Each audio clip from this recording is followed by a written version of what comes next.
What's up, Ruby's Little Big Robots, back with another video, talking about something I really like.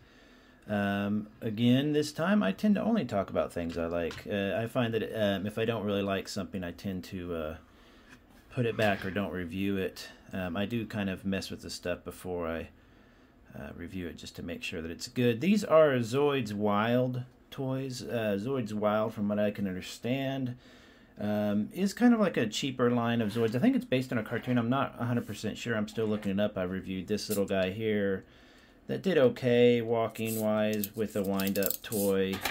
Some of them do better than others. This is another one of the turtle designs that I've reviewed before. I'll link it in the description as well. And this is the Bazootle, I guess like bazooka.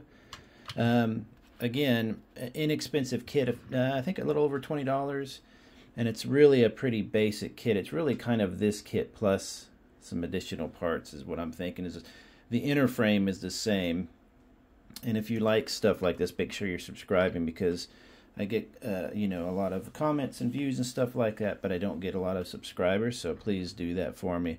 The build is really easy. You could do it literally in no time at all. It's great. These are great for a kid or somebody who's new. It's got the classic Zoids, these little divots that hold stuff on. When I was a kid, they were called, what were they called? Robo-Strucks. And the first one I had, the best Zoid I ever had, was one called Robo-Strucks Brutox, who later became known as red horn, green horn, I believe, black horn. It's just a triceratops.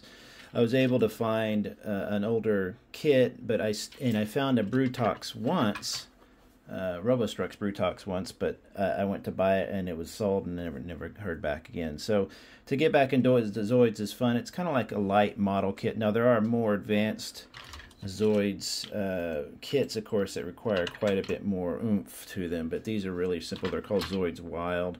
These bigger ones are battery operated. The smaller ones like this will be, as you can see, wind up operated, but don't work. The wind ups don't work really well with anything larger than something that's quite tiny, because as soon as it meets a little resistance, it's going to stop. So I was a little disappointed in this one, but I like wind up, you know, stuff with moving parts. And so these are a lot of fun. It's got some basic gimmicks to it.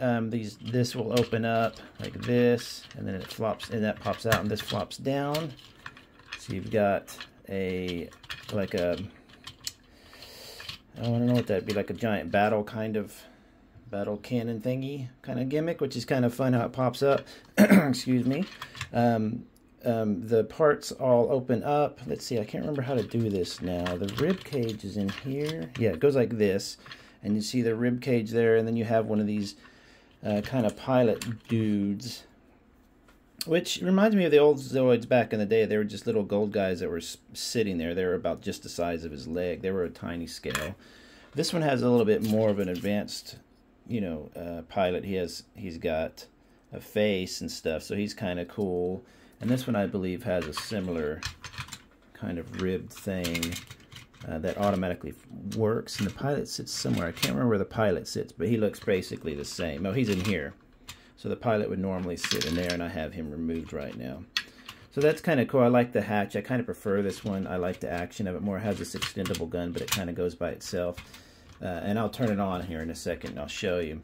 So it doesn't really transform or anything. It just does some basic stuff, but it is a lot of fun to take these apart and paint them. They have giant parts and stuff. These things pop out, so you have like you know, like a combat type of mode or whatever. It's really very simple and cute.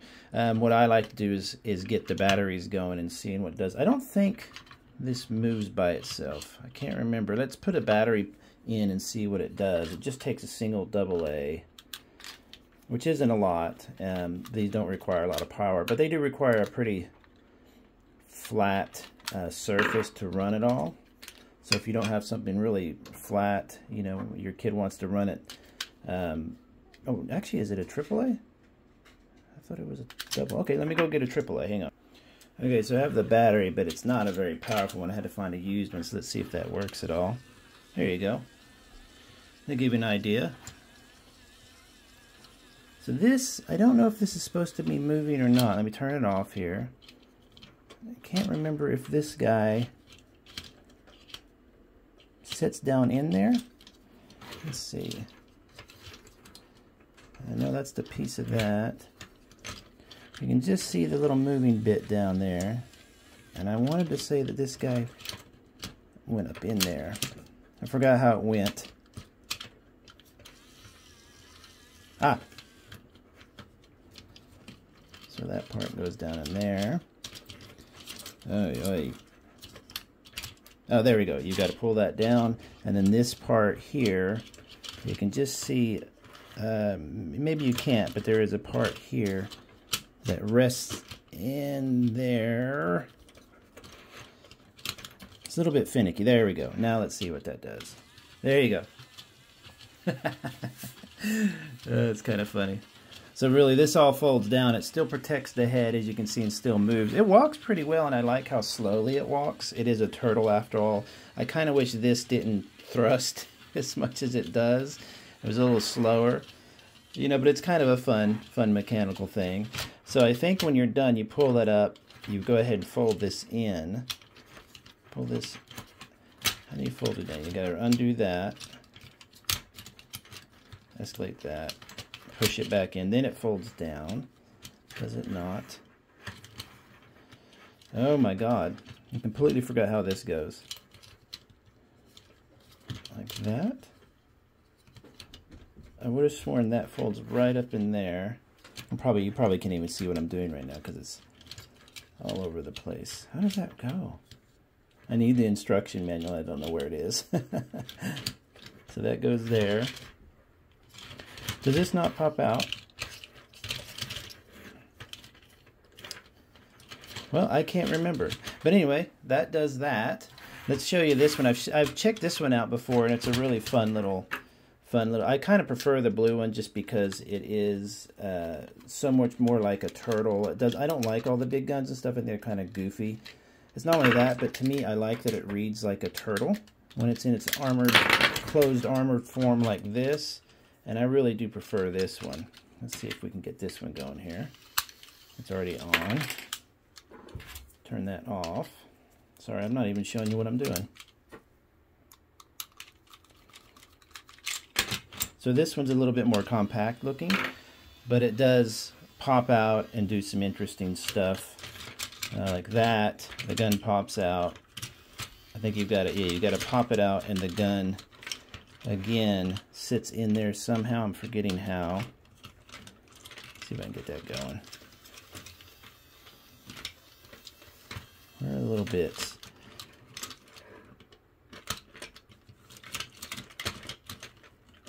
Anyway, it does something like that. That'll give you an idea. But this one I really like just because it sits there like that and it looks more like a turtle. This armor, you could, if you washed the armor and just did a basic wash, it would look so much cooler. You could do a little bit of a damage kind of thing on it. I'm not sure how this one works. I need to go find the instruction manual somewhere and put that back together, because walking together they make great little videos for Instagram and stuff like that. I love the speed of the walk. I think it is a little bit quicker if I had batteries that had more juice to them. But again, this one I totally prefer. I like the little switch back here on the tail that you do. But not bad. It's a pretty cool little thing. The build is really, really easy. You get all these cool parts. A lot of it you can just take off, which is what I prefer. I don't really like all the big side skirts and stuff. The weapon is okay, but if it were me, it would just be a turtle like this. So I'll probably get it into take this off and all that, put it into a configuration like that and paint it and just leave it like a turtle.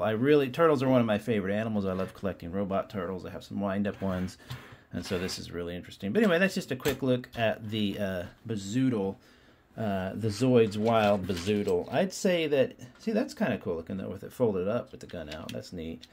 They're usually around $20-something. Pick them up. You can get them on sale for dirt cheap. I've seen them for $18, $15, stuff like that. And they're a fun little kit that come with some neat little parts, and these are great kits to do with like your kid or a new builder or something like that. Take it to like a gunplay day, you know. So anyway, enjoy everybody. Talk to you later.